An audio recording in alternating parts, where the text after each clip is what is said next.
हरिओम, मैं आपका प्यारा नकापोस। कुछ दिनों पहले मतलब 1-2 दिन पहले ही सोने और चांदी के दाम में बहुत बड़ा उछाल आया था। और उसके बाद फिर अभी इस आज 10,000 के आसपास का गिराव है। तो आइए समझते हैं ये गिराव या उछाल क्यों आया है। सोने चांदी पर चर्चा।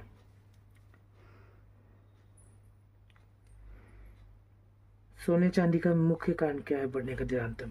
US bonds. वह बॉन्ड जो यूएस के पास होता है। जब भी यूएस को उधार लेने की जरूरत होती है तो वो यूएस बॉन्ड की नीलामी करता है। तमाम देश यूएस बॉन्ड के रूप में अमेरिका को कर्ज देते हैं। उन्हें लगता है कि किसी भी स्थिति में अमेरिका पैसा लौटा देगा, क्योंकि अमेरिका एक सक्सेसफुल देश है। मगर अमेरिका जब युद्ध की स्थिति होती है तो वह जो विश्व बैंक होता है या फिर केंद्रीय बैंक है उसमें पैसा दबा लेता है, जिससे आदमी को अपना मेन समय में पैसा का उपयोग नहीं कर पाता। तो इसीलिए हम देखते हैं नवंबर 2024 से नवंबर 2025 तक भारत, चीन, ब्राज़ील, हांगकांग, आयरलैंड जैसे देशों ने यूएस बॉन्ड बेचे हैं और बहुत सारे यूएस बॉन्ड बेचे। और कितना का सोना खरीदा आप यहाँ पे डाटा देख सकते हैं। 4.36 लाख करोड़ का सोना अकेले भारत ने खरीदा है। 7.91 लाख का करोड़ का सोना चीन में खरीदा है। ब्राज़ील ने 5.6 लाख करोड़ का सोना खरीदा है। हांगकांग ने 90,000 लाख का सोना खरीदा है और आयरलैंड ने 25,000 लाख का सोना खरीदा है। 25,000 करोड़।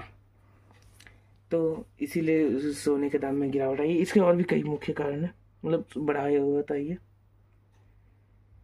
केंद्रीय बैंक की खरीदारी, भारत जैसा कि मैंने आपको भी बताया। डॉलर में कमजोरी, अमेरिकी डॉलर के मूल्य में गिरावट और ब्याज दरों में कटौती के कारण संभावना है कि निवेशकों को सुरक्षित निवेश के रूप में सोने की तरफ मोड़ा गया है। अब भारी निवेश इसके ऊपर हुआ है, जैसे कागजी मुद्रा से भरोसा कम होने के कारण S&P 500 इंडेक्स में गिरावट के कारण सोने में भारी पूंजी प्रवाह हुई। अब कम क्यों हुआ सोना, उसमें आते हैं। अचानक गिरावट के कुछ संभावित कारण है, जैसे कि बजट 2026 हमारा आने वाला है। तो केंद्र बजट के कारण निवेशक पहले ही सावधान हो गए और बाजार में ऐसी चर्चा चल रही है कि सरकार सीमा कस्टम ड्यूटी टैक्स जो है उसमें बदलाव हो सकती है, वो कम हो सकता है, बढ़ सकता है।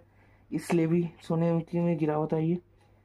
अब प्रॉफिट बुकिंग रिकॉर्ड कितना हाई चल गया था आप देख सकते हो। 1.8 लाख पर 10 ग्राम हो गया था। तो इतना अधिक होने का निवेशकों ने सोचा होगा कि जब हमने 1 लाख में सोना खरीदा है, 80,000 एक्स्ट्रा मिला तो बेचने में तो हमारा काफ़ी प्रॉफिट है, इसलिए भी बेचा हुआ। तो अचानक से इतना बिक्री हुआ है सोना का, इसलिए भी इसमें गिरावट आई है। और बाकी आप यहाँ पे पढ़ सकते हैं।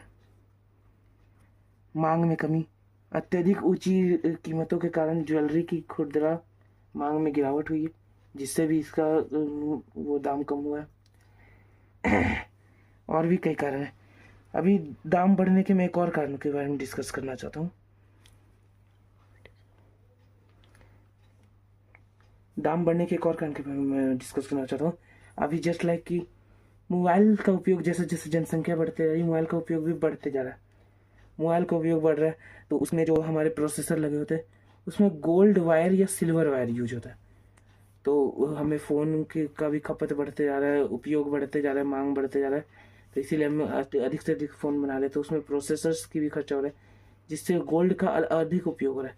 धन्यवाद। ऐसी जानकारी के लिए मुझे लाइक एंड सब्सक्राइब